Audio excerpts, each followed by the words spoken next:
Naan jettaa hidhatu. Hidhee waan sarara Roonaaldoo hidha.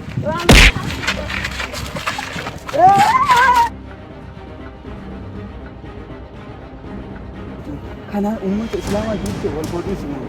Kanaan amma uummata Islaamaa irratti propaganda akka haala kan dalagamu.